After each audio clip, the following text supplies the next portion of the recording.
Le ganga fie te whawhelo e atoile au whaafonga malpa ia lo tātou tanu.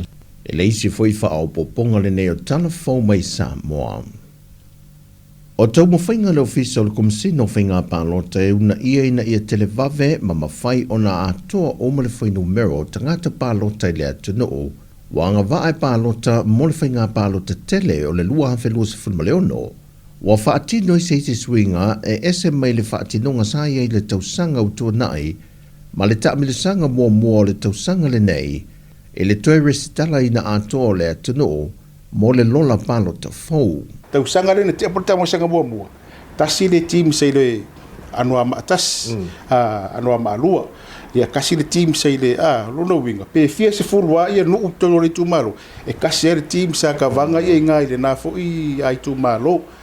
Ia fa penar fa solonga sa ia uma ta milo al ma sa vai sa fa penar te usanga le te aporta mo sang mua. Pe ta e suinga tele le to fa fitu na ine ele komisina lango fo ia po le sunga ia ti tu o ele fa urulu ele vai ngo onga ma le recital o le foi tu langa le tu mawa team e fa ai la aolo i tasi le tu malo ai o ma ye team e fa te usanga te nei fa team tasi le team ida ile tu malo al te usanga nei fa team o mai le kumalo e kasi fa kai finga fa kai inga foi lao ia no ma lua le pito mai ya o mai team e fa ya no marua ya le uso li iro kwa ngu uso solo eva fa solo ki o salesi ya salwa faka mo le ofisa lava latou ia le komisino whainga pālota e ono na vaenga ma io o lo ngā lulue mo le tu whaatasia atoa o vaenga patino e tau whainga pālota. Ia o le vaenga mo vaenga le komisino whainga pālota ia le ute iai toa ngau ana si mātou vaenga ia o le vaenga risitala whaia o onga o le vaenga te penaina pālota ma whaatinoina le pālota o le vaenga o tū la fono whainga wha vai masu e suenga ia o le vaenga fo ilele o unanga lau tele ma tūlanga o tu pe maua me whapena le ofisa e wawai tūlanga ia aseta le ofisa ia ma le vaenga lea lona ono le vaenga lea IT tūlanga fo ilele o wha e ngā rurue li tūlanga o fisa o ta inga ma au wala wha ona pōnei ia pe o vaenga te tele na le ofisa. Awa ngai pele atunu i le whaanga solongo tiute ma ngā ruengo le nei fo i tausanga ma fua whanga whaia a inga. Ai o loo wha au popula wa fwoi ma le fwoi numero tātou tangata ua a fie le wha mai o le fiva pōna evi po le tenki fiva. Lea na maua i wha mau maungantanga ruengo le soi fō malo loina. E tolu se fulma le lima toto satu i natu i le whale so i toto moso e suenga e wha mau ni ai lātou na masalumia. Wa a fie le siamo le wha mai le luwa asu taruahi ai dua se fulma le iwa na wha mau nia. Whai loa le sui ofisa silo se fō malo loina ia tangaloa Robert Thompson e whai tu ai ngā siamo le tenki fiva mai o mai le temi nei e le o mauti no po le ale i tu ainga o le wha le o lo pepesi nei lo tātou tanu. O le alo se fululua tausanga le matua le na wha mau nia na maliu e to tasi el tangata na a fie le tenki fiva mai na wha mau nia foi o le vaenga lua o le wha mai na mali wai.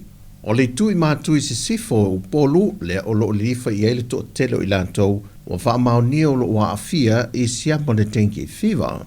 Mai ka waku whaingu mena u yo wai ei whai asi pave foi leo le alurungo o whaingu mena ia. Ai pe o le kele lava o i lako o a fia o i le maenga leo whaingu inga le Northwest Upolu. O le akaula Northwest Upolu. Ia pe a makapu i laulii. Au fia i mai ngei le apia open area. Se kawa i o i Mulfanua. Se kawa i Mulfanua. Ia pe o le Northwest Upolu ako a langa.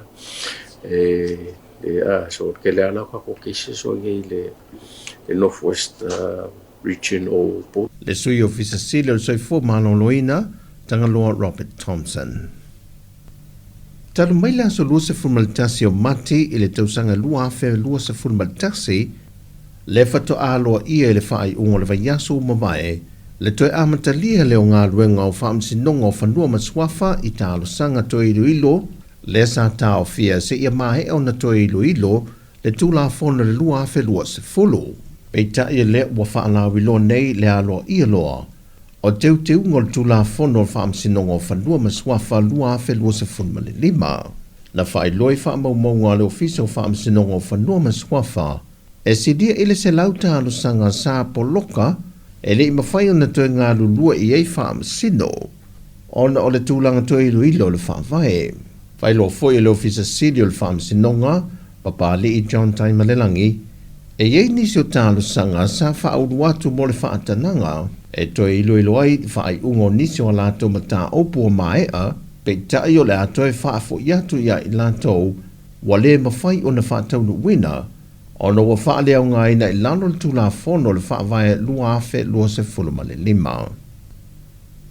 Wa wha maunia mea le teitai o le tua ngai, le toi apili na leo le wha ai unga le wha amasinonga, e le lantou tālo sanga mo se wha amalamana manga a le wha amasinonga, e le wha atino e leo le pālota le fionga le whongwhitanai o le mota, le sa e lia leo le lua vai tolu, e pāsi ei teu unga le wha vai, ma le tūla fono o wha amasinonga o whanua maswafa. E tāo fi maule taitai ma le tua ngai, o lo fi nau e tūsai ma le wha vai, le lete ta wai o na pālota le fionga e le whongwhitanai, e manino eilo na tuto o tasi na te whaatau tei e le whono usua le tunu. Pei tai o le whaai unga le vaiaso taruai, na whaalawi loa alo ia ai le whaai unga le whaamasina sili. E ala ngā tatau o na pālota le fionga le whongwhitanai, ona o ia o le sui o lona i tūmano. Ma ua manino e le whaai unga le te eno le tālo sanga le tua ngai, ma ua whaalea ngai nei fo i ma le polo a inga, na tau fia le tu mau le wha ngā solonga o teu ngō le tūla fono le wha vai lua fe lua lima, le sa tu ina mai le aso fitu o le masino a perila. O tala fowia, manuia nei aso, fasoi foia.